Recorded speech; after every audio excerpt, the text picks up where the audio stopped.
teman-teman, saya akan susunkan beberapa amal yang sangat ditekankan di 10 awal Zulhijjah. Adalah bagaimana seseorang berpuasa selama 9 hari dan sholat malam selama 9 malam itu. Kok bisa? Dari mana dalilnya? Surah Al-Fajr tadi. Allah berfirman, saya ulangi kembali ayatnya, A'udzubillahi minasyaitonirrajim wal fajr. Demi waktu subuh.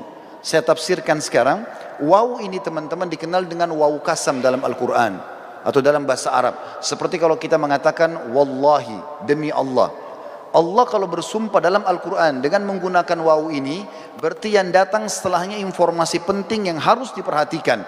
Mirip dengan firman Allah yang lain, wal asr, demi waktu. Maka di sini juga Allah mengatakan wal fajr.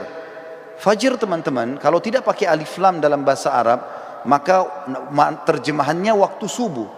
Tetapi dalam bahasa Arab ada lagi sebuah retorika yang, atau dalam grammar bahasa Arab namanya alif lam mu'arraf. Alif lam memperkenalkan sesuatu. Misal begini, kalau saya sedang janjian dengan seseorang di masjid ini misalnya, saya mengatakan, ayo kita janjian ketemu di Masjid Az-Zikra. Contoh, kalau saya dengan teman saya tidak mau lagi menyebut nama Masjid Az-Zikranya, saya cukup mengatakan, ayo kita ketemu di Al-Masjid. Alif lam ini dalam bahasa Arab sudah menutupi nama tempat yang sedang jadi target. Contoh yang lain, orang Arab kalau mengatakan rajulun, seorang laki-laki, belum jelas siapa dia, maka mesti dijelaskan nama dia siapa baru bisa lengkap dalam retorika bahasa Arab. Tapi kalau saya sama teman saya sudah tahu siapa yang kami maksudkan laki-laki siapa, cukup kami mengatakan ayo kita ketemu dengan ar-rajul. Ar-rajul pakai alif lam. Allah di sini teman-teman menggunakan alif lam ini, wa al-fajr. Kalau Allah bilang wa fajr, demi subuh, maka subuhnya terbuka sepanjang tahun. Tapi ternyata ada yang Allah inginkan di sini. Wa al-fajr, berarti demi subuh tertentu yang Allah inginkan, kejarlah itu. Dan umumnya ulama tafsir mengatakan ini adalah subuh hari raya Idul Adha.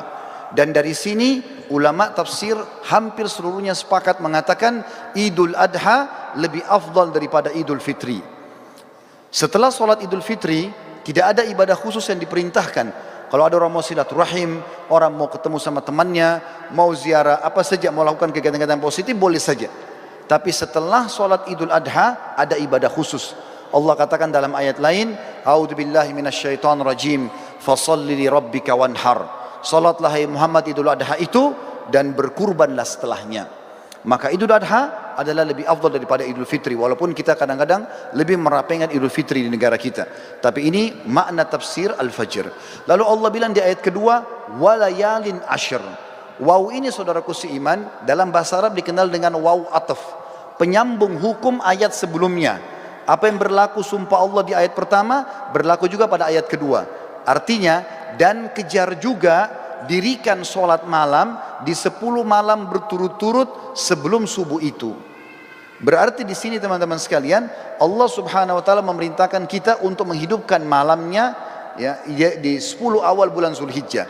Sementara ibadah puasanya tadi yang saya katakan diambil oleh para ulama dari hadis Bukhari, kalau amal-amal soleh lebih baik daripada jihad, dan termasuk amal soleh adalah puasa mutlak namanya. Kemudian Allah tekankan masalah haji di ayat ketiga, wasyaf'i wal watar, dan fokuslah ibadah di tanggal 8 dan tanggal 9. Maksudnya 8 hari tarwiyah tadi dan 9 hari Arafah. Saudaraku seiman, di sini berpuasa dan juga sholat malam dianjurkan karena ada surah Al-Fajr tadi.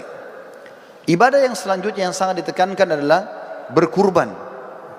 Dan ini diikutkan dengan sholat Idul Adha sebelumnya. Sesuai dengan firman Allah SWT, fasalli li rabbika wanhar. Sholatlah hai Muhammad Idul Adha dan berkurbanlah setelahnya. Lalu setelah itu masuklah ibadah-ibadah umumnya yang diperintahkan di dalam agama kita yang kita bisa kerjakan. Tapi yang kita ingin simpulkan teman-teman sekalian, setiap amal yang kita kerjakan dari awal Zulhijjah sampai akhir atau sampai 10 Zulhijjah itu akan mengalahkan pahala jihad. Oleh karena itu jangan disia-siakan. Perbanyaklah amal soleh, dirikan sholat malamnya, puasalah siang harinya, lalu persiapkanlah hewan-hewan kurban yang terbaik akan kita kurbankan nantinya. Para sahabat ridwanullahi alaihim, mereka berkurban dengan cara membeli domba-domba mereka 6 bulan sebelum Idul Adha, lalu mereka sengaja menggemukkan kurban tersebut, lalu kemudian mereka menyembelihnya di Idul Adha karena diberikan untuk Allah Subhanahu wa taala. Berhubungan juga dengan masalah ini, sebelum saya menutup khutbah ini, perlu ditekankan tentang masalah Idul Adha. Selain sholat yang sudah masyhur 2 rakaat yang kita kerjakan dengan khutbahnya, tapi kurbannya yang perlu digarisbawahi. Kurban ini teman-teman terdiri dari 3 jenis hewan yang sudah masyhur, kambing sama domba umurnya setahun minimal, kemudian sapi kurang lebih 2 tahun, dan unta minimal 5 tahun. Tapi dari 3 jenis hewan ini, yang paling ditekankan adalah domba dan kambing. Sering kali saya dengar dari panitia masjid, kalau ada orang-orang kita yang akan menerima daging kurban, mereka kalau melihat vouchernya tertulis daging kambing, mereka tidak mau mengambilnya. Bahkan banyak masjid mungkin tidak melaksanakan kambing ini. Padahal sebenarnya kalau kita mau lihat afdaliyahnya, maka terletak pada domba dan kambing. Dalilnya adalah, yang pertama, Nabi Ismail alaihissalam pada saat tidak jadi disembelih oleh Ibrahim, kira-kira diganti apa oleh Allah? Jawabannya jelas, diganti dengan domba. Allah sebutkan dalam Al-Quran. Kemudian yang kedua, hadis Bukhari menjelaskan, baginda Nabi alaihissalam beliau berkurban dengan 65 ekor domba atas nama beliau sendiri. Beliau menyembelih 15 ekor dengan tangannya yang mulia, kemudian 4 atau 50 ekor dilanjutkan oleh Ali bin Abi Thalib radhiyallahu anhu. Berarti memang domba ini adalah hewan yang sangat dianjurkan, dan termasuk sunnah Nabi SAW selain menyembelihnya juga memakan sebagian dagingnya. Beliau pada saat selesai berkurban, beliau mengatakan, idrib li sahma, kosongkan atau lowongkan untukku sebagian daging tersebut. Maka Nabi SAW pun mengkonsumsi itu. Dan kambing ini teman-teman sekalian, sebagai penutup dalam khutbah kita, adalah hewan yang kalau dimakan dengan diniatkan ini adalah perintah agama, bisa mendapatkan pahala. Yang pertama, dalilnya adalah hadis Bukhari menjelaskan Nabi SAW sangat gemar memakan paha kambing. Jadi kalau ada persepsi mengatakan kambing itu adalah hewan atau makanan orang Arab, ini keliru. Tapi dia adalah makanan umat Islam, karena memang Nabi SAW sangat gemar dengan paha kambing. Yang kedua, berhubungan dengan dalil ini adalah akikah. Kita tahu setiap muslim kalau punya anak laki-laki, sembelih 2 ekor kambing. Kalau anak perempuan 1 ekor kambing. Ini berlaku baik itu muslim Arab, baik itu muslim bule, baik itu muslim dari Afrika, baik muslim dari Asia Tenggara atau orang Melayu, sama saja.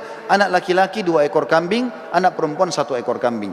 Dan sunnahnya dalam hadis Bukhari Muslim juga dijelaskan, waktu Hasan dan Husain radhiyallahu anhum lahir, baginda Nabi SAW memerintahkan agar Ali bin Abi Thalib radhiyallahu anhu menyembelih domba untuk Hasan, kemudian berkata, hai Ali, bagikanlah dagingnya kepada kaum muslimin, tetangga-tetanggamu, dan ambillah sebagian untuk dimakan.